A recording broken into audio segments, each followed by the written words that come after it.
If you're a large agency, then at some point you have probably used iStock. iStock is one of the best sites for stock elements. You could easily find high quality photos, videos, and illustrations, plus more. But with so many other stock asset site options out there, the question is iStock still worth it? iStock has seen numerous changes over the recent years. We have continued to see quality additions to their stock video, photos, illustrations, and vector categories. Recently, they've also ventured into stock music. As well, they've also introduced generative AI tools that allow you to create new images from existing stock assets that they provide, specifically for photos. iStock claims that the new generative AI tools are trained on their own assets, similar to something like Adobe Firefly. However, it is also important to remember that anytime any kind of image generated through AI is submitted to these stock platforms that train off their own data sets, then that ultimately means you're just training off AI, and then it becomes a bit of a vicious cycle. So just keep that in mind when you're using these tools, and always make sure to quality check what the output is. Now, this new generative AI tool starts at an introductory price of $14.99. Their basic subscription for the credit side of things, which is going to be more of your general stock assets and things like that, not really the generative AI tools, that is going to start at 10 downloads a month at $29 per month, which comes out to $2.09 per credit. Their premium tier starts at $70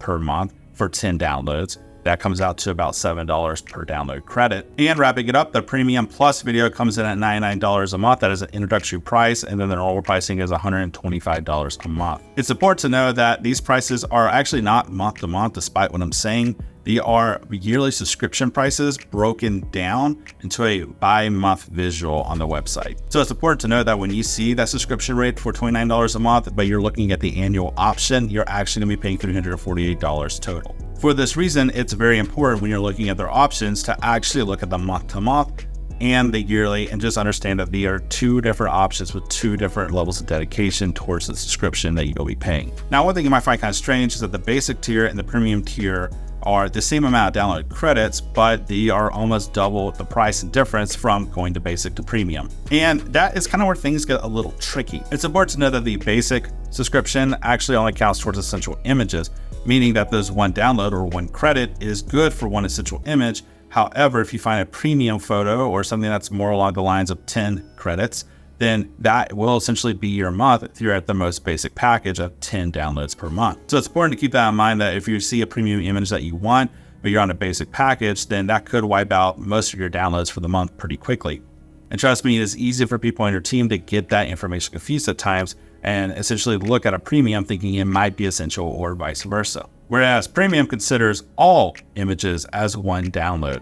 Now, that does not count towards videos. Again, if you see a video that is more than one credit and you're on the premium tier, it's important to note you'll be paying additional credits for that video. And that moves us to the last tier, which is Premium Plus Video, which is pretty in your face as to what that includes at this point. If you're a medium to large agency or a larger company that has a little bit of extra budget that they can put towards their own images, branding, and so forth, then you'll most likely end up in the Premium Plus Video tier. Now, Premium Plus Video considers everything to be one credit, meaning that includes photos, whether it be essential or premium, videos, and even music. In other words, if you want to download more than photos without eating into a lot of your credits for the month, then it's important to know that you're going to dish out $1,188 at a minimum for that subscription. And it's important to note that at $1,188, you are still only getting 10 downloads for the month, plus any rollover that you receive from not using previously used credits from the prior months. Now, chances are, if you're in the Premium Plus Video subscription level,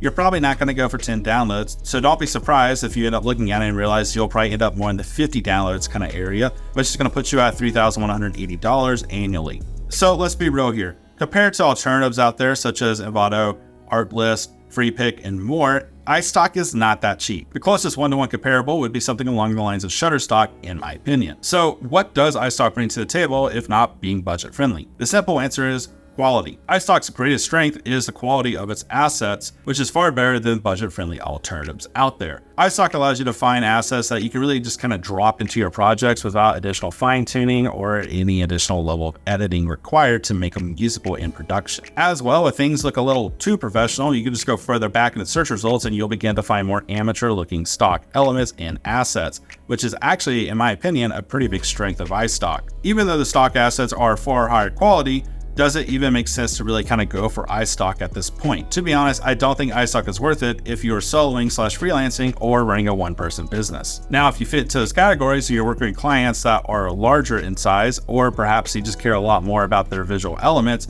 then I think at that point, it's important to have discussions with them around those clients eating the cost for these kind of subscriptions. However, if you're a medium to large agency, a large company, or in general, just a company that focuses a lot more on your visual elements and branding and cares about the quality of them, then I definitely think iStock is worth your time and money. It may seem strange to suggest avoiding high quality assets, especially when you want to put your best foot forward or working on projects despite the size of your company, or again, if you're freelancing. But ultimately, you're working with what's realistic within the confines of your budget and also having to get crafty where you can. You may want a Ferrari, but ultimately your budget might keep you at a Honda Civic. It can still go from point A to point B, but just not be as flashy.